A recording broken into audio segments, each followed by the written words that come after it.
A Cabana. Capítulo 2. A escuridão se aproxima. Nada nos deixa tão solitários quanto nossos segredos. Paul Turner. Durante a noite, um vento sudoeste soprou pelo vale de Willamette, libertando a paisagem do aperto gélido da tempestade. Em menos de 24 horas, instalou-se um calor de início de verão. Mac dormiu até tarde, um daqueles sonos sem sonhos que parece durar apenas um instante.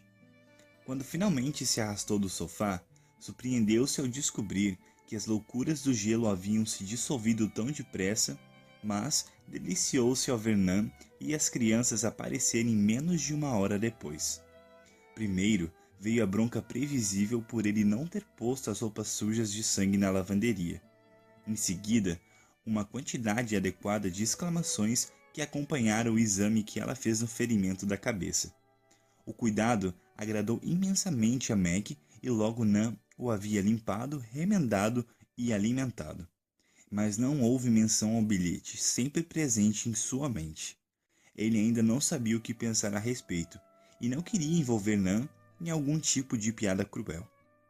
As pequenas distrações, como a tempestade de gelo, eram uma trégua bem-vinda que afastava por instantes a presença terrível de sua companheira constante, a Grande Tristeza, como ele a chamava. Pouco depois do verão em que Missy desaparecera, a Grande Tristeza havia pousado nos ombros de Mac como uma capa invisível, mas quase palpável. O peso daquela presença embotava seus olhos e curvava seus ombros. Até os esforços para afastá-la eram exaustivos, como se os braços estivessem costurados nas dobras escuras do desespero que agora de algum modo tinha se tornado parte dele. Comia, trabalhava, amava, sonhava e brincava, sempre usando essa vestimenta, como se fosse um roupão de chumbo. Andava com dificuldade pela melancolia tenebrosa que sugava a cor de tudo. Às vezes ele podia sentir a grande tristeza se apertando lentamente ao redor do peito e do coração, como os anéis esmagadores de uma jiboia, espremendo o líquido dos seus olhos até ele achar que não existia mais nenhuma gota. Em outras ocasiões, sonhava que seus pés estavam presos em lama pegajosa, enquanto tinha rápidos vislumbres de Missy correndo pelo caminho que descia pela floresta à frente dele. O vestido vermelho de algodão leve enfeitado pelas flores silvestres que piscavam entre as árvores. Ela não fazia qualquer ideia da sombra escura que a seguia. Ainda que Mac tentasse freneticamente gritar, nenhum som saía, e ele sempre chegava tarde demais e impotente demais para salvá-la. Sentava-se impertigado na cama, o suor pingando do corpo torturado, enquanto ondas de náusea, culpa e arrependimento rolavam sobre ele como um maremoto surreal. A história do desaparecimento de Missy, infelizmente, não é como outras que a gente costuma ouvir. Tudo aconteceu no fim de semana no dia do trabalho, o último brado de alegria do verão antes de outro ano de escola e rotinas de outono. Mac decidiu corajosamente levar as 3 crianças menores para um último acampamento no lago Wallowa, no nordeste do Oregon. Nan já estava inscrita num curso de reciclagem em Seattle. Um dos 2 garotos mais velhos havia retornado à faculdade e o outro estava trabalhando como monitor num acampamento de verão. Mas Mac confiava na própria capacidade de combinar corretamente conhecimentos de sobrevivência ao ar livre e habilidades maternas. Afinal, Nan era uma boa professora e ele um aluno aplicado. O sentimento de aventura e a euforia do acampamento tomaram conta de todos, e a casa virou um redemoinho de atividades. Num determinado ponto da confusão, Mac decidiu que precisava de uma trégua e se acomodou na cadeira do papai depois de expulsar Judas, o gato da família. Já ia ligar a TV quando Missy entrou correndo, segurando sua caixinha de plástico transparente. Posso levar a minha coleção de insetos para acampar com a gente? Perguntou. Quer levar seus bichos? Grunhou Meg sem prestar muita atenção. Pai, eles não são bichos, são insetos. Olha, tem um monte aqui. Relutante, Mac deu atenção à filha, que, vendo-o concentrado, começou a explicar o conteúdo do seu baú do tesouro. Olha, tem 2 gafanhotos. E olha aquela folha. É a minha lagarta. E em algum lugar por aí, ali, está vendo a minha joaninha? E tem uma mosca em algum lugar. E umas formigas. Enquanto ela fazia o inventário da coleção, Mac se esforçou ao máximo para demonstrar que estava atento, balançando uma cabeça. Então, Terminou Missy. você deixa eu levar? Claro que sim, querida. Talvez a gente possa soltá-los na floresta quando estivermos lá. Não pode. Não. Veio uma voz da cozinha. Missy, você tem de deixar a coleção em casa, querida. Acredite, eles estão mais seguros aqui. Nan esticou a cabeça pela quina da parede e franziu a testa amorosamente para Mac, enquanto ele encolhia os ombros. Eu tentei, querida. Sussurrou ele para Missy. Rosnou Missy, e sabendo que a batalha estava perdida, pegou a caixa e saiu. Na noite de quinta-feira, a van estava lotada e a carreta-barraca de reboque presa, com luzes e freios testados. Na sexta de manhã, depois de um último sermão de Nan para os filhos sobre segurança, obediência, escovar os dentes de manhã, não pegar gatos com listras brancas nas costas e todo tipo de outras coisas, todos saíram. Nan para o norte e Mac e os 3 mosqueteiros para o leste. O plano era voltar na noite de terça-feira, véspera do primeiro dia de aula. Mac e os filhos pararam na cachoeira Multnomah para comprar um livro de colorir e lápis de cor para Missy, e 2 máquinas fotográficas descartáveis e a prova d'água para Kate e Josh. Depois decidiram subir a curta distância da trilha até a ponte diante da cachoeira. Antigamente, havia um caminho rodeando o poço principal e entrando numa caverna rasa atrás da queda d'água. Mas infelizmente, ele tinha sido bloqueado pelas autoridades do parque por causa da erosão. Missy adorava o lugar e implorou ao pai para contar a lenda da bela jovem índia, filha de um chefe da tribo Multnomah. Foi preciso um pouco de insistência, mas por fim, Mac cedeu e recontou a história enquanto olhavam para a névoa que envolvia a cachoeira. A história falava de uma princesa, a única filha que restava ao pai idoso.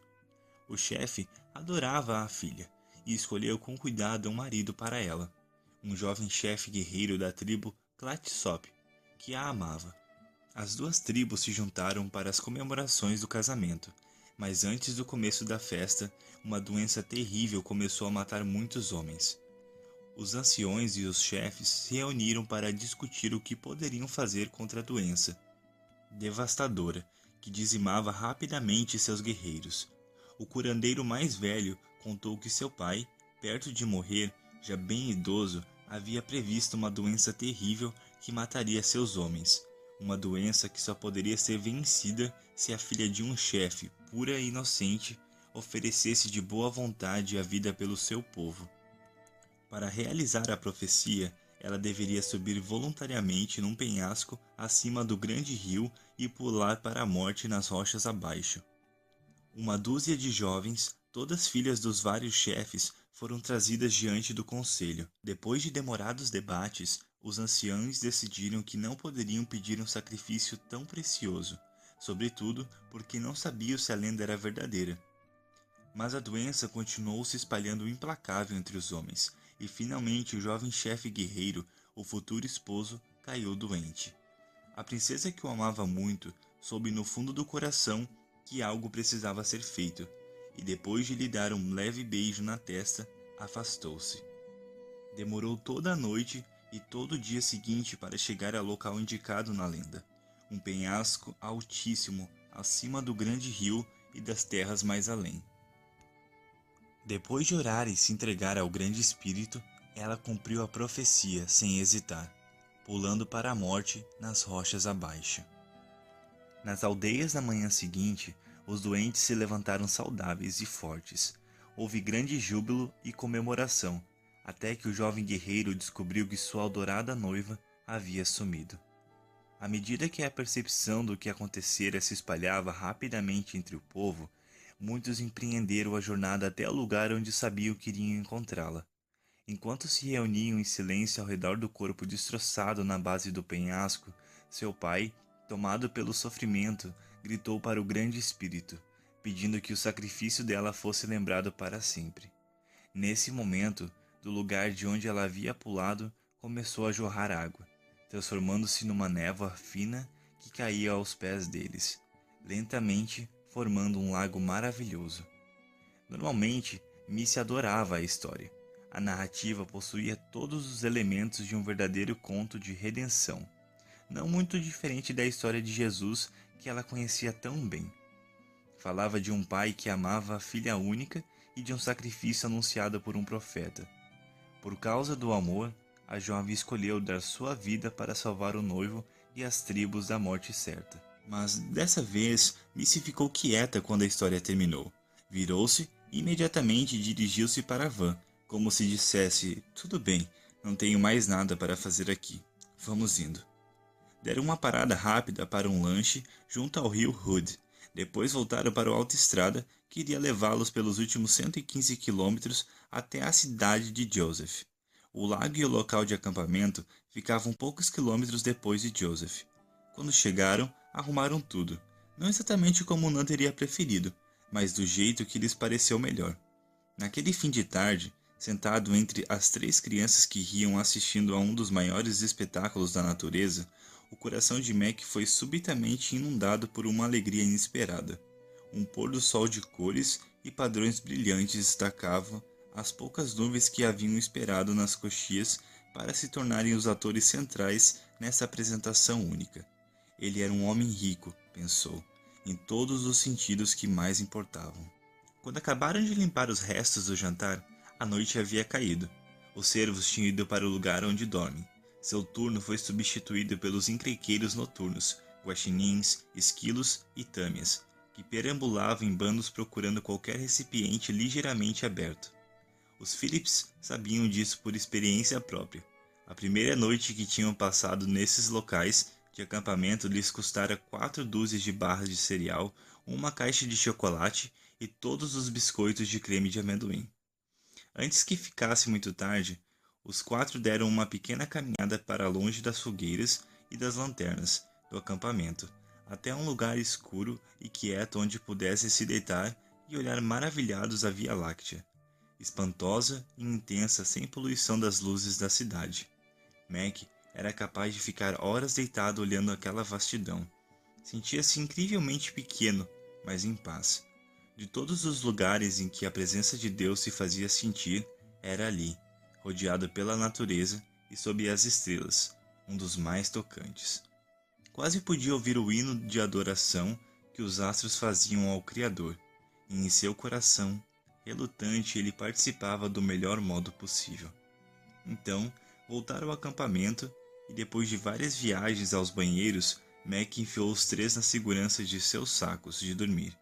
Orou brevemente com Josh antes de ir até onde Kate e Missy estavam esperando. Quando chegou a vez de Missy orar, ela quis conversar com o pai. Papai, por que ela teve de morrer? Mac demorou um momento para descobrir do que Missy estava falando. Percebeu subitamente que a princesa índia devia estar na cabeça da menina desde cedo quando ele contara a história. Querida, ela não teve de morrer. Ela escolheu morrer para salvar seu povo. Eles estavam doentes e ela queria que se curassem. Houve um silêncio e Mac soube que a outra pergunta estava se formando no escuro. Isso aconteceu mesmo? A pergunta agora vinha de Kate, obviamente interessada na conversa. Mac pensou antes de falar. Não sei, Kate. É uma lenda. E às vezes as lendas são histórias que ensinam uma lição. Então não aconteceu de verdade? Perguntou Missy. Pode ter acontecido, querida. Às vezes, as lendas nascem de histórias verdadeiras, coisas que aconteceram de fato. De novo, silêncio. E depois... Então a morte de Jesus é uma lenda? Mac podia ouvir as engrenagens girando na mente de Kate. Não, querida. A história de Jesus é verdadeira. E sabe de uma coisa? Acho que a história da princesa índia provavelmente também é. Mac esperou enquanto as suas filhas processavam os pensamentos. Missy foi a próxima a perguntar. O grande espírito é um outro nome para Deus? Você sabe, o pai de Jesus? Mac sorriu no escuro.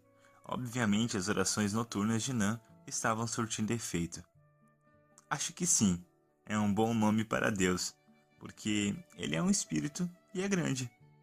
Então por que ele é tão mau? Ah, ali estava a pergunta que viera crescendo na cabecinha da filha. Como assim, Missy? Bom, o grande espírito fez a princesa pular do penhasco e fez Jesus morrer numa cruz. Isso parece muito mal. Mac ficou travado. Não sabia como responder. Com 6 anos e meio, Missy estava fazendo perguntas com as quais pessoas sábias haviam lutado durante séculos. Querida, Jesus não achava que o pai dele era mau. Achava que o pai era cheio de amor e que o amava muito. O pai dele não o fez morrer.